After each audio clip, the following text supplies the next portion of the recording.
म्हाळसा ये.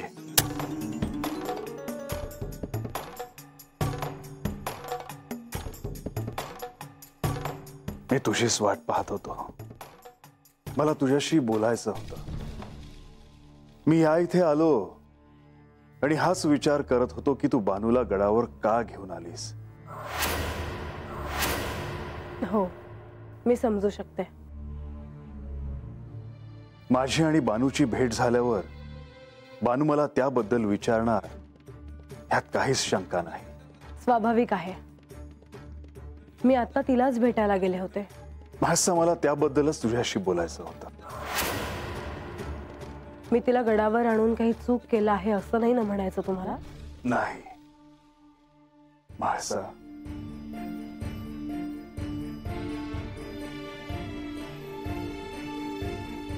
खरं सांगायचं तर तू हे जे काही करत आहेस त्याने हाती काय लागेल ह्याबद्दल याआधी मनात साशंकता होती.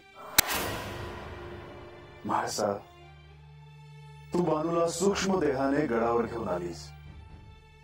त्यामुळे तिच्या मनात जे आहे ते काही अंशी पूर्ण केल्याचे समाधान मात्र तिला लाभेल. परंतु म्हाळसा, तू हे जे काही करत आहेस ते योग्यच करत आहेस असं मला वाटत आहे. तेव्हा आता याआधी कैलासात जशी परिस्थिती होती तशीच परिस्थिती आता गडावर देखील आहे. हो, बानू म्हणजे जयद्री, माझी प्रिय सखी. आणि कैलासात तिने तिच्या मनातलं तुला स्वतःहून सांगितलं होतं आणि ते पूर्ण करण्यासाठी तू तिला तसं वचन देखील दिलं होतंस. मी हिला तुमच्या साक्षीने एक वचन देते की कृतयुगात मल्हारी मार्तंड अवतारात ही तुमची अर्धभार्या होईल.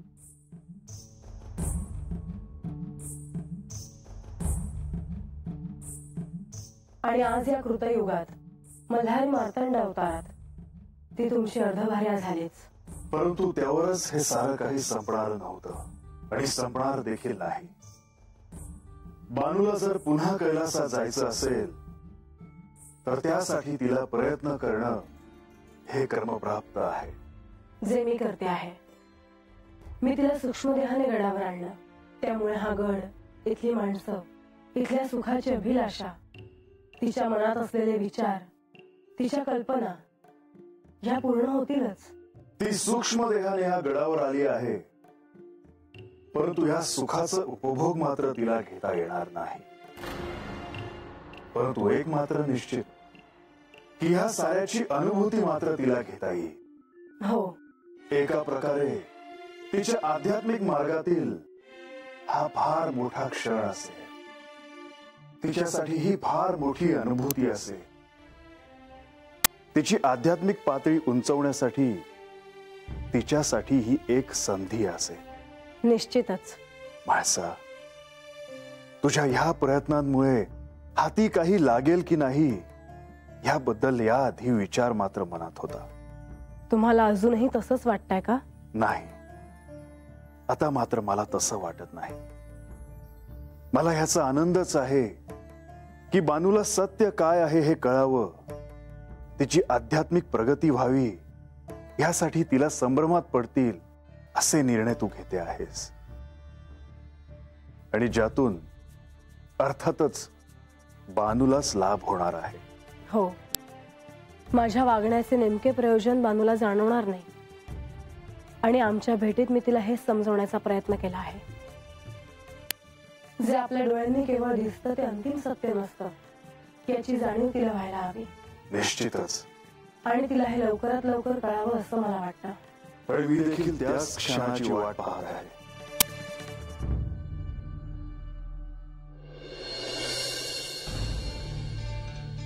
आय आज आपण संघ बोलून बाहेर आला तरी अजून त्यानं आपल्याला काही सांगितलं नाही. आल्यानंतर न दिसता असाच बसणार.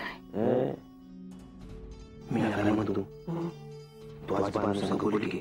म्या हा बानूला विचार म्हणावं असं देवी काय म्हटल्या मला. असं म्हणतोस.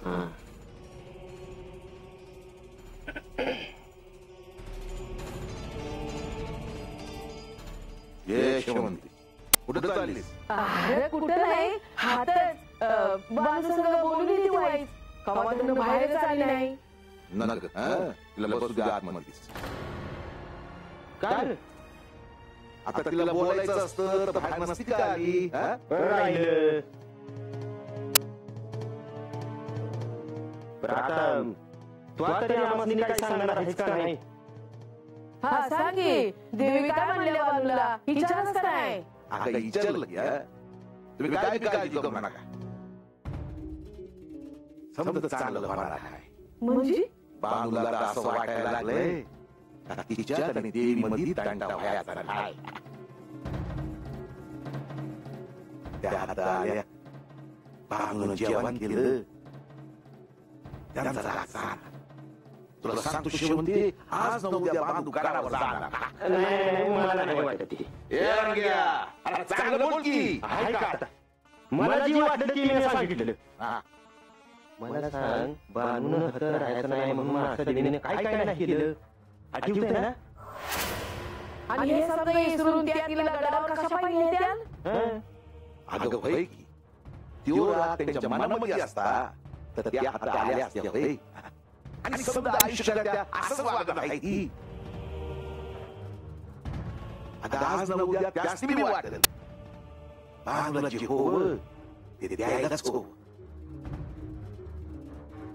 आता राजवाड्यामध्ये मानाची जागा दिली की त्यात? नाही, पण बाणून तिचं म्हणणं लावून धरलं म्हणून हे समजा झालं. होय ना? म्हणजे समजा चांगलं झालं ना? हा? मग यापुढे समजा चांगलं वाचायचं काय करायचं? अरे बाणूला असं वाटायला लागलंय, त्याचा विचार व्हायला हवा. बाणूला उगाच नाराज वाटायचं. अरे आम्हाला बी असंच वाटतंय, आता बाणूचं भलं व्हावं. ती गडावर राहायला लागली तर आम्हाला आनंदच होणार आहे. आणि मला बी सांगावं घेऊन त्याचा जायला लागायचं नाही. एकदा गडावर तिचा संसार सुरू झाला की तू दुसरं काय दंग मागा.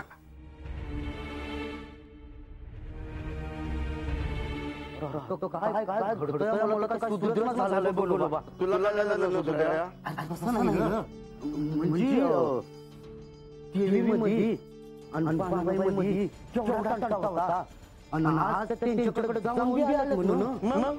मला असं म्हणायचं होतं का तोच जाऊन आल्यानंतर देवी शांत शांत झाली आणि पाण्यामध्ये त्यांच्या मनाला तंटा बी कमी झालाय असं वाटतंय बघ. आता किती बी झालं तरी देवी आहे त्या. अरे आपल्या माणसांवर जीव आहे त्यांचा. तेव्हा आपल्या माणसाला आग्रह केला असेल, त्यातनी आता वाटलं असेल की बाळाबाई संकट त्यांच्या मनामध्ये काय हाय कोणास ठाव. आता त्यांच्या मनामध्ये काय आहे हे त्यातनी ठाव आहे. आता आपल्याला काय कामं करायची आहेत ते आपल्याला ठाव आहेत. तेव्हा तू नाही त्या गोष्टीचा विचार करू नकोस. आपल्याला लय कामं पडले, लय विचार करतोय.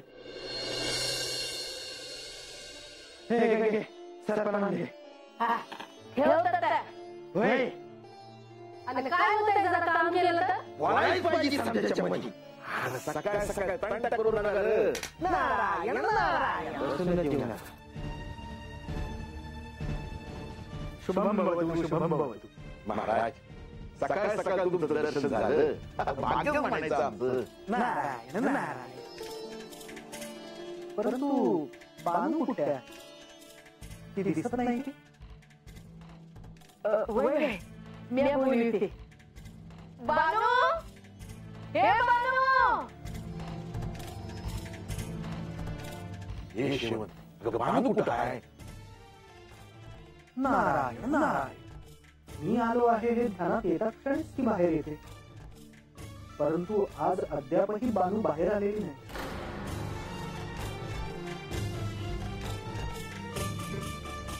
मी जाऊन येतो. अरे तू कशाला जातो? येईल किती. बानू, ए बानू, ते महाराज आले ताई बाहेर ये. मी आलेच, त्यासनी बोलून आणते. नारायण नारायण.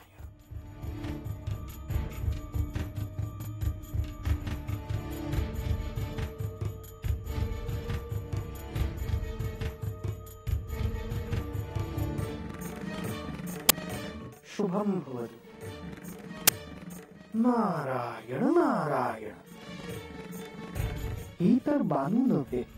ही कोण आहे? हे सारं काय आहे? बाजू हे काय हा? किती आहे महाराज, आम्ही समजे किती वेळ तुझी वाट बघत होतो. अजय, मला जरा बानूशी एकांतात अत्यंत महत्वाचं बोलायचं आहे. वय वय. पण महाराज, काय असं झालं काय? नाही म्हणजे काळजीचं काही कारण नाही ना? नाही, परंतु मला बानूशी एकांतात बोलणं आवश्यक आहे.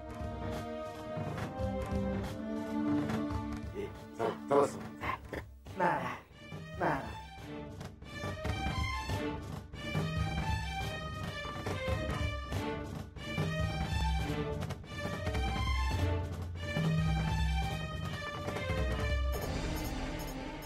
तू बानू निश्चितच नाही.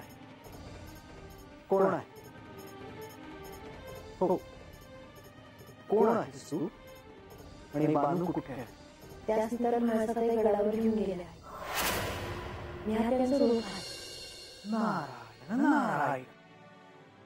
म्हणजे तू बानूची आभासी प्रतिमा आहेस.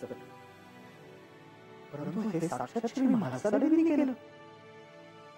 परंतु त्यांनी असं का केलं असावं? ते मी हा कसं सांगणार? पण हे कुणास मी सांगू नका. नारायण नारायण. निश्चित. पण हे असं का झालं ते मला समजून घ्यायलाच हवं. इतकी मोठी गोष्ट घडली आणि हे मला कळलं देखील नाही. माझ्या आराध्यांची भेट घ्यायला हवी. नारायण नारायण.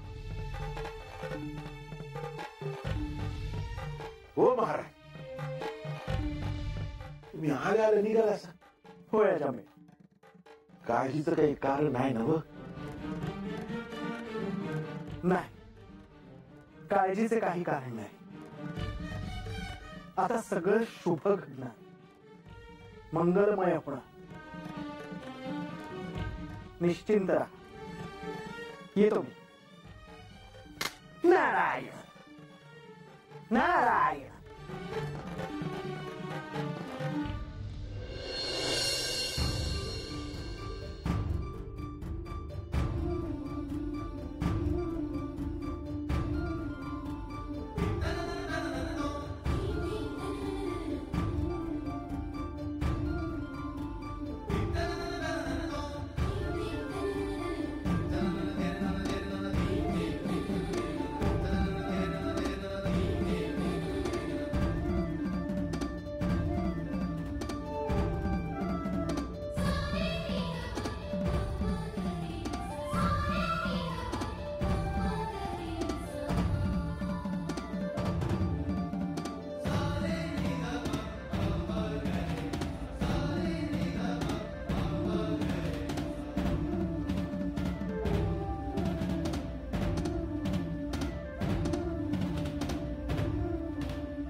बेलपत्र तिथे आहे. मला ठाऊक आहे की श्री महादेव तुझे देखील आराध्य आहेत. तू देखील शिवभक्त आहेस. तुझ्या एका बेलपत्राने तुळा भरली होती. ज्ञात आहे माझ्या. तिथे पूजेच्या सामग्रीत बेलपत्र आणि फुलं आहेत.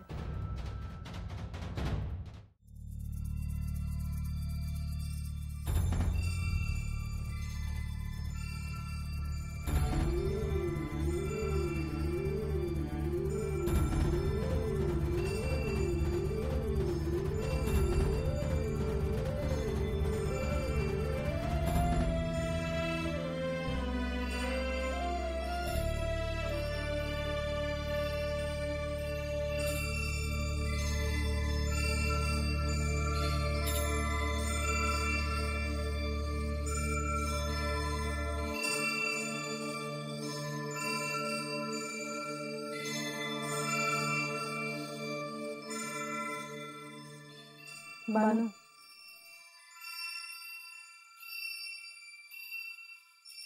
तुला असं वाटत असेल की मी तुला हे सगळं कसं करू दिलं.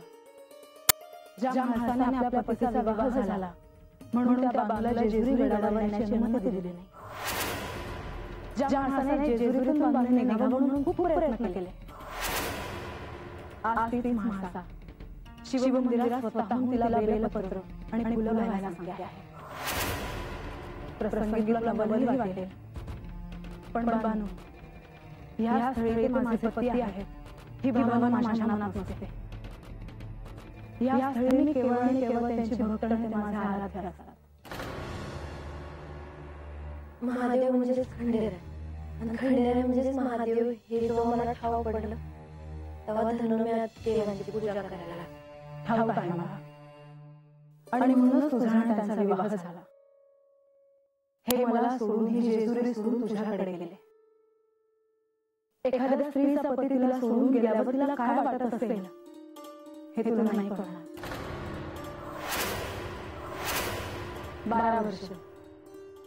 12 वर्ष काढली मी यांच्याशिवाय जेजुरीत, पण डोळ्यातून कधी आसवं काढली नाही. आणि ते शक्य झालं ते माझ्या या जागी असलेल्या आराध्याच्या कृपाशीर्वादामुळे. एकीकडे पती सोडून गेल्याचे दुःख आणि राग मनात होता, आणि दुसरीकडे माझी प्रजा.